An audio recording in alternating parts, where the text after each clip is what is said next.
menjaga keseimbangan dan keanekaragaman hayati dalam pembangunan IKN.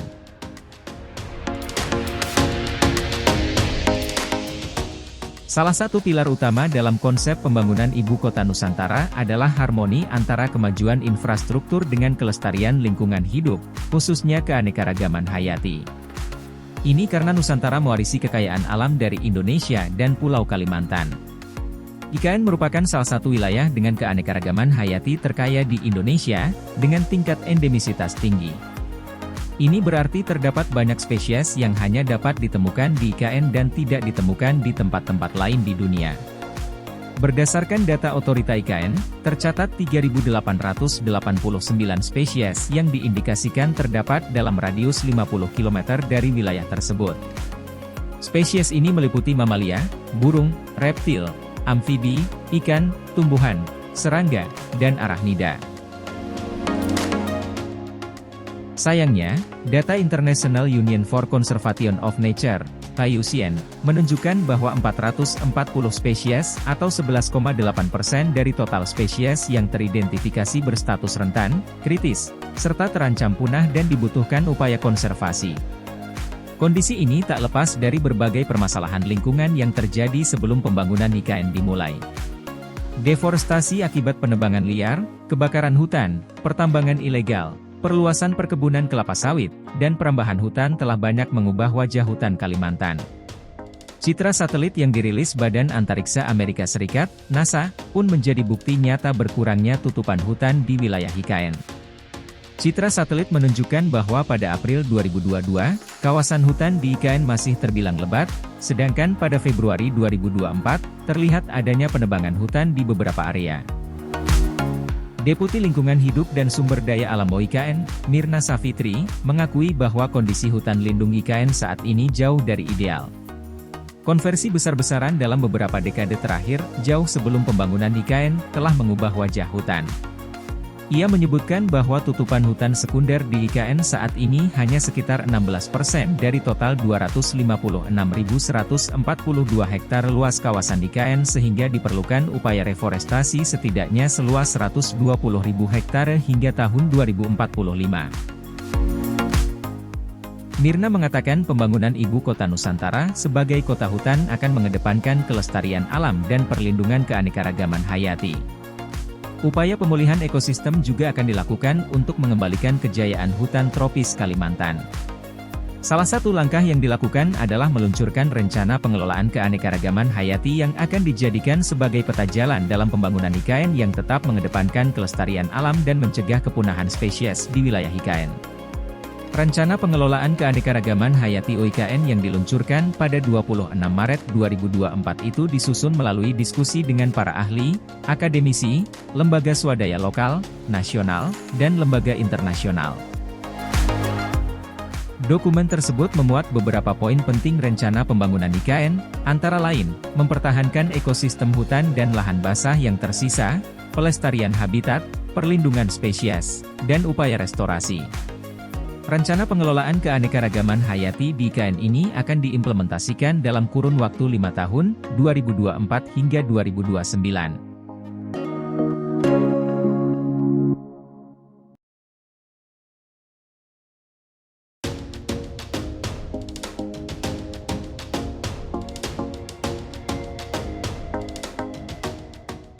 OIKN rancang Nusantara Expo 6 bulan di hutan IKN. Otorita Ibu Kota Nusantara, OIKN, merancang gelaran menarik dengan menonjolkan budaya daerah bertajuk Nusantara Expo untuk menawarkan pengalaman unik bagi peserta, digelar di hutan IKN selama 6 bulan yang dimulai pada Agustus tahun ini. Penting untuk dicatat bahwa OIKN akan menggelar acara besar berlangsung selama 6 bulan. Acara ini akan diadakan di salah satu lokasi yang paling ikonik di IKN, yaitu di tengah hutan IKN, ujar Deputi Bidang Sosial, Budaya, dan Pemberdayaan Masyarakat OIKN Alimuddin dihubungi dari Samarinda, Sabtu. Kegiatan ini sengaja tidak digelar di dalam gedung, karena pihaknya ingin melihatkan para peserta dan pengunjung Expo tentang bagaimana pola hidup di Nusantara, baik terkait budaya, kehidupan masyarakat, hingga pembangunan di IKN. Ia mengaku sebenarnya kegiatan ini sudah lama ingin digelar, namun selalu tertunda akibat berbagai kesibukan terkait IKN, sehingga di momentum Agustus mendatang dinilai tepat untuk segera dimulai expo tersebut. Alimuddin mengundang semua pihak memanfaatkan kesempatan ini sepenuhnya, guna mengaktualisasi kebudayaan dan semangat pembangunan IKN. Lebih dari itu, akan ada penyajian tarian Nusantara yang bertujuan untuk mengekspresikan nilai-nilai budaya, tidak hanya melalui gerakan tari semata, tapi sebagai wujud nyata dari pemaknaan dan apresiasi terhadap kekayaan budaya, katanya. Ia mengaku sejumlah praktisi seni sudah diminta memberikan masukan tentang konsep tarian Nusantara, sehingga kesempatan ini harus dimanfaatkan oleh warga lokal karena warga setempat harus menjadi pelaku di kampung sendiri, terutama untuk daerah-daerah mitra IKN, sebelum daerah lain dilibatkan. Selain ini, saya sangat berharap akan ada akses yang lebih mudah untuk bisa melihat kebudayaan Dayak, sekaligus akan memajukan ekonomi dan budaya lokal di sini, kata Alimuddin. Kemudahan akses yang dimaksud Alimuddin adalah jalan tembus dari IKN ke arah Kabupaten Kutai Barat, Kubar, agar dapat melihat langsung aneka budaya asli masyarakat Dayak di Kubar.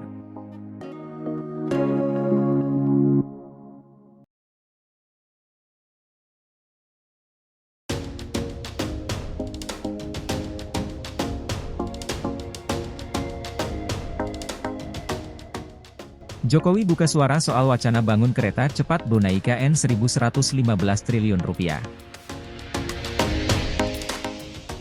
Presiden Joko Widodo, Jokowi, buka suara soal rencana perusahaan asal Brunei Darussalam, Brunergi Utama membangun kereta cepat dengan Malaysia dan Indonesia yang menghubungkan Sabah, Sarawak, Brunei, dan Ibu Kota Nusantara, IKN, di Kalimantan.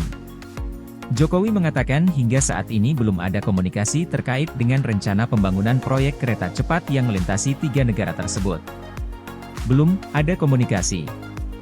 Tetapi saya tahu itu sudah ada. Itu perencanaan lama, tuturnya di Landasan Udara Halim Perdana Kusuma, Jakarta, Rabu 3 April. Brunergi Utama, perusahaan infrastruktur asal Brunei, sebelumnya mengklaim telah mengajukan proposal pembangunan proyek yang dikenal sebagai Trans Borneo Railway, TBR, ini. Perusahaan mengungkap mega proyek kereta cepat ini akan membentang pada 1.620 km melewati 3 negara dari barat hingga timur Pulau Kalimantan. Menurut perusahaan, tahap pertama proyek kereta cepat akan menghubungkan Pontianak di Kalimantan, Kuching dan kota Kinabalu di Malaysia, hingga distrik Tutong di Brunei. Sementara, tahap kedua Trans Borneo akan mencakup daerah selatan dan timur Kalimantan, termasuk Samarinda dan Balikpapan. Kemudian, akan ada 4 terminal dan total 24 stasiun yang berfungsi sebagai hub utama jaringan kereta berkecepatan tinggi ini. Kereta tersebut direncanakan melaju dengan kecepatan hingga 350 km per jam. Kedepan, proyek kereta cepat juga akan terhubung ke ibu kota masa depan Indonesia, Nusantara, IKN, bunyi pernyataan Brunergi Utama seperti dikutip Nikkei Asia. Sementara itu, selain respons yang diberikan Jokowi, belum ada konfirmasi dari pemerintahan Indonesia, Malaysia, dan Brunei soal proyek ini. Namun, Menteri Transportasi Malaysia Anthony Locke mengatakan proyek tersebut masih berbentuk proposal dan belum ditawarkan ke perusahaan manapun. Proyek kereta api Trans Borneo saat ini baru sebatas usulan dan tahun ini pemerintah akan melakukan studi kelayakan. Kementerian Perhubungan, Kemenhub, belum menyelesaikan dokumen tender, dan tender untuk studi kelayakan belum ditawarkan, kata Anthony.